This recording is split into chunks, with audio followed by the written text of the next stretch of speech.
we go. All trigonometry is based around one idea. And that idea is the Pythagorean Theorem. What is the Pythagorean Theorem? A squared plus b squared is c squared. Simple as that. The connectivity is amazing and beautiful. It is so much more interesting to me than algebra is. Trigonometry and geometry and calculus, those were the math topics for hundreds and hundreds and hundreds of years. It wasn't until many, many years later they started to develop algebra. And that's traditionally what we now do in our time. But algebra was only intended as a way to really use those other three subjects. And so the trigonometry is really the application that we wanted to be able to look at. So we start with the first thing that comes up with this whole Pythagorean theorem. You're going to see how it connects here, but it's this idea of the unit circle. I call it the circle of life. Anybody a big Lion King fan? Yeah. Can you sing it for us? In the jungle, the mighty jungle. No, you can't? Yeah. Okay. All right. All right. I like it. I call it the circle of life. Some people, they call it the circle of death. You shouldn't feel that way about it. Do you remember the formula for a circle? No. You don't. Pi r squared is the formula for area, but do you remember the equation for a circle? It would be x minus h quantity squared plus y minus k quantity squared is equal to r squared.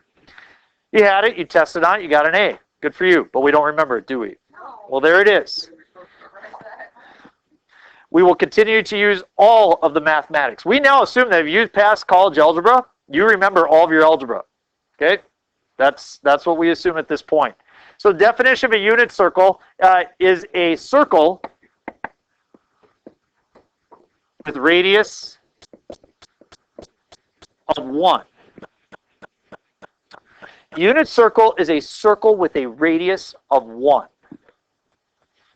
So let's try to anticipate. We're going to put the center at 0, 0. So instead of x minus h, it's just x squared, right?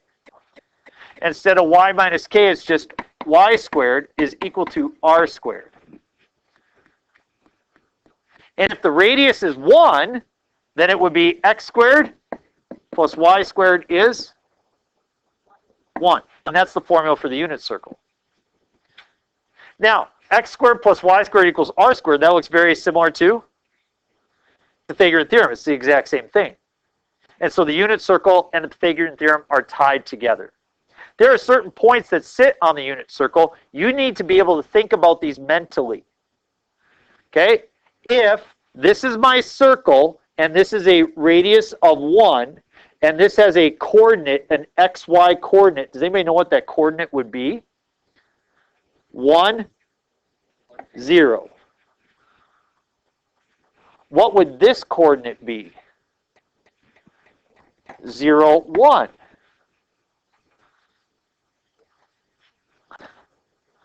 What would this coordinate be? Negative 1, 0. And what would this coordinate be? 0, negative 1. Is there any question from somebody how we come up with those? Oh, yeah, I get it. Awesome. Now, there are other points that sit on this coordinate unit circle. We are going to show that the point root of 3 over 2, negative 1/2, actually sits on there. I'll convert them to decimals for you. If you looked at the square root of 3 over 2, it'd be like 0.866, and then negative 1/2 is negative 0.5. So if you were to go over about 0.866, and then you were going to go down 1/2 a unit, you'd be about right there. Okay? We want to show that that is actually a point that sits on the unit circle. And if this does sit on the unit circle, then it should satisfy that equation, right? So let's plug in the root of 3 over 2 for x, and we'll plug in negative 1/2 for y, and hopefully it will equal 1. Let's try. Root of 3 over 2 squared plus negative 1/2 squared. Let's see if that's equal to 1.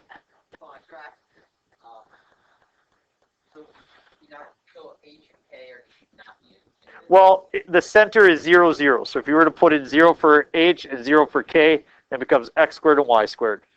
So you only put 0 for those? The unit circle is centered at 0, 0, yes. Oh, so H is like pi to K is. H is your horizontal shift and K is your vertical shift. Okay. Oh, okay. So, you use those based on where the circle is placed. Yes. Okay. Very good. So, what do we get if we square that?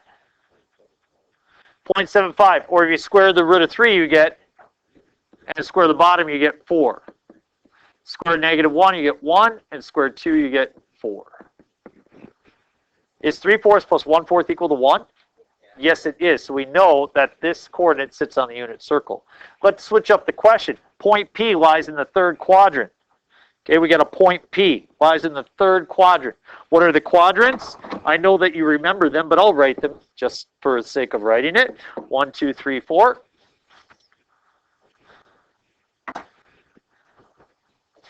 We have point P sitting here.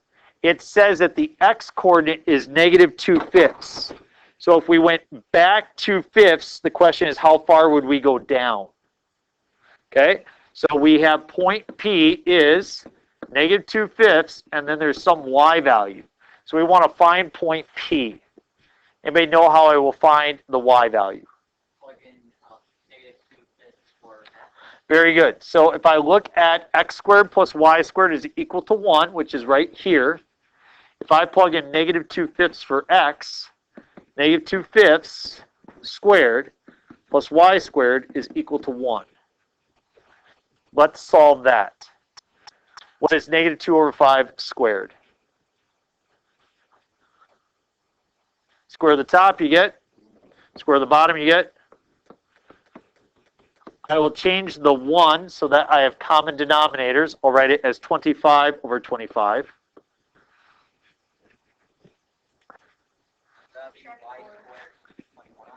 Y squared is 21/25. Can you take the square root of 21? Yes. You just write it as the square root of 21, right? So y is equal to plus or minus the square root of 21. Can you take the square root of 25?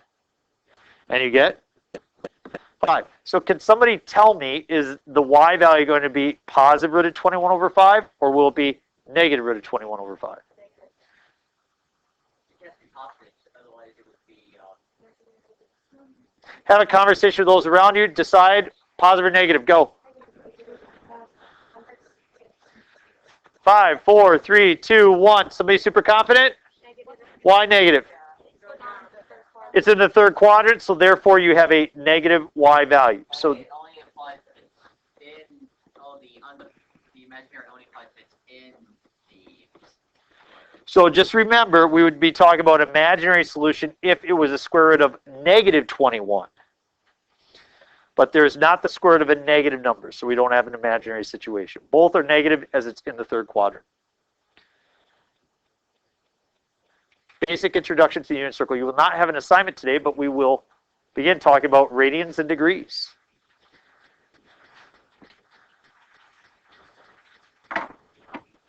How do we measure distance in the United States?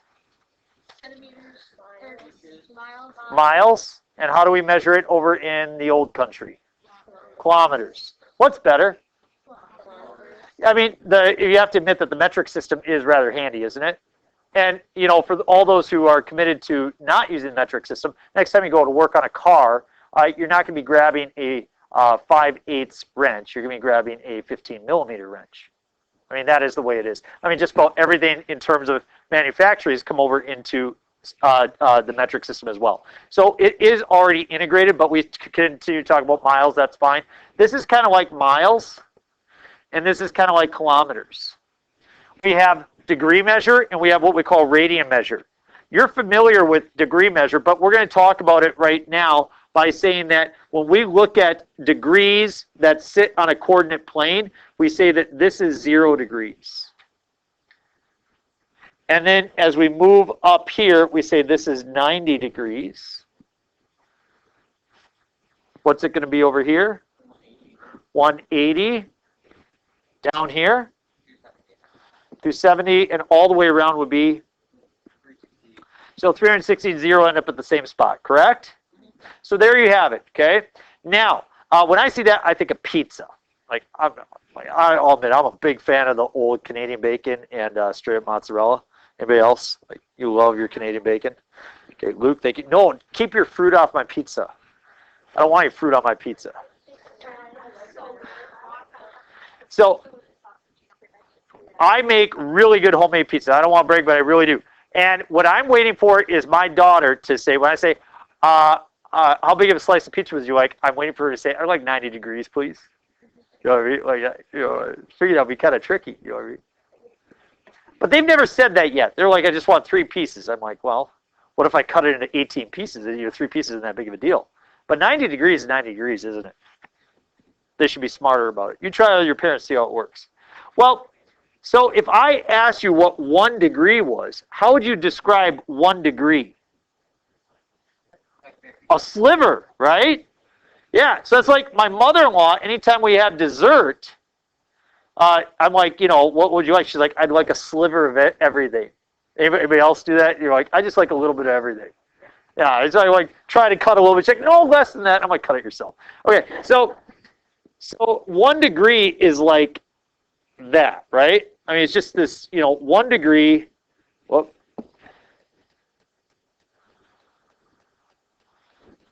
1 degree is like 1/360th of the circle. 1/360th of the circle. And that's how you describe 1 degree. But what about 1 radian? Trey, you don't get to answer. So as we think about 1 radian here, here's what a radian is. Now, pay very close attention because this is the big learning for today. I have a radius right here, okay? When I draw an arc, and the length of the arc is the same as the radius, I have 1 radian. So watch. So don't draw that, but suppose I drew that. Is that more than 1 radius or less than 1 radius? Everybody agree it's less? So that's less than 1 radian. So this angle measure there, definitely less than 1 radian. So we're gonna try again. I'll go like this. Go a little bit further. Is that more than 1 radius or less than 1 radius? Everybody agree it's more? So this angle measure there, this theta value, that would be more than 1 radian. I want to get exactly 1 radian.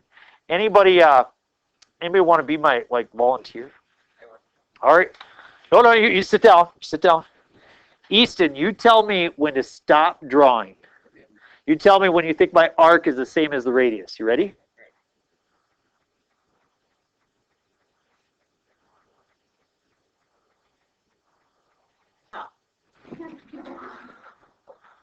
What do you think? If I put an ant right here and he had to either walk the blue line or the green line, do you think it would be the same or do you think one would be longer?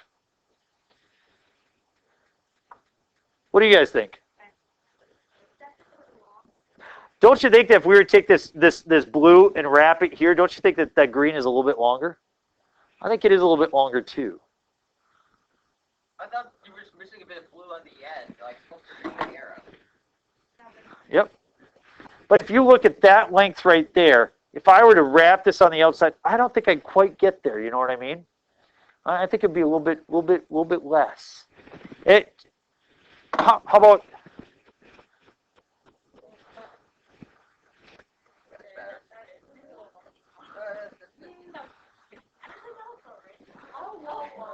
Too much? Oh, right there? Very good. That's 1 radian. Now here's the cool thing. I'm going to draw a second radian.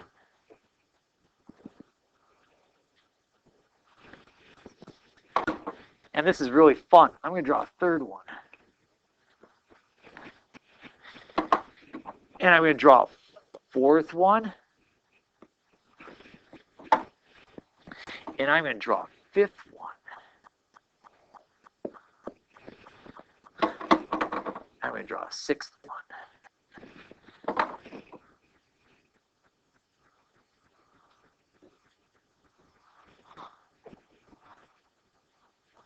Would it be nice if there was exactly 6 radians in the whole circle?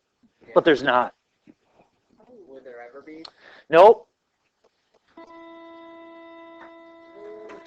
Hold on so you can see it. It's a little bit more than 6.